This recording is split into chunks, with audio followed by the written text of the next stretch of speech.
Right now, under a high wind warning this morning, we could see wind gusts around 50 miles per hour at some point this morning. We're glad that you're starting out your Sunday with us. Still dark and early, still a little calm out there, a little humid even. Yeah, the good news is that it's kind of warm if you have anything to do out early this morning, but it is a little humid. We still have a few showers we're watching out. Yeah, as we're getting ready this morning, we're like, what's going on with our hair? It's the humidity. We're watching for the cold front to keep sliding its way off to the east. It's shifting the wind for us, and there still are a few spotty showers that we're watching for you as well.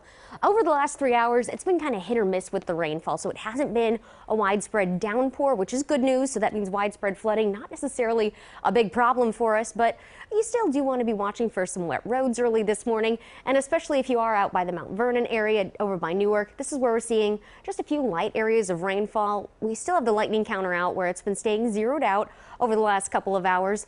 Down by Laurelville, even Logan, as we start to see those little pockets of yellow in there, that lets us know some heavier to more moderate amounts of rainfall. That's going to be where we have rainfall amounts, or rainfall rates rather, falling at about 1/4 of an inch to maybe 1/2 inch per hour. Temperatures as you head out the door, though, 56 degrees. This is about 10 degrees warmer than our normal high for this time of the year. The good news is if you're an early bird, you get to experience it. The bad news is these temperatures are actually going to be falling throughout the day. Now let's focus in on the wind. Right now we have that southerly breeze, so a warm wind moving in at 14 miles per hour, and it's that potential for gusts at times upwards of 45 to 55 miles per hour that's keeping those of us down to the south of 70 under these wind advisories. Now when we're talking about the gusts at times upwards of closer to 60 miles per hour, that's where we have the high wind warnings, and that's the areas just up to the north of I-70. And the big concerns that we have with this, I know we've experienced wind before in central Ohio, but when we talk about the saturated ground paired with gusts upwards of 40, 50, even 60 miles per hour, there is that potential for a few trees to even be knocked down and power lines as well. So that's one thing where even AEP Ohio this morning has mentioned that they have crews on the lookout just in case. And some things that you can be doing at your own home. Think about securing any lightweight furniture, or even bring in the trash cans. Think about bringing that outdoor furniture inside if you want it to be there in the morning.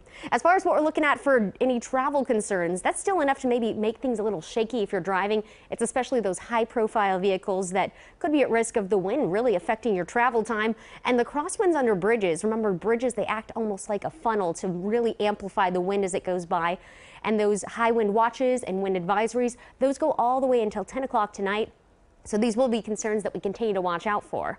I'll have a closer look at when we'll be wrapping up the wind and just how cold it's going to be as we start up your work week in just a few minutes. All right, Liz, thanks so much. Don't forget, download the Storm Team 4 weather app to search NBC4WX in your app store.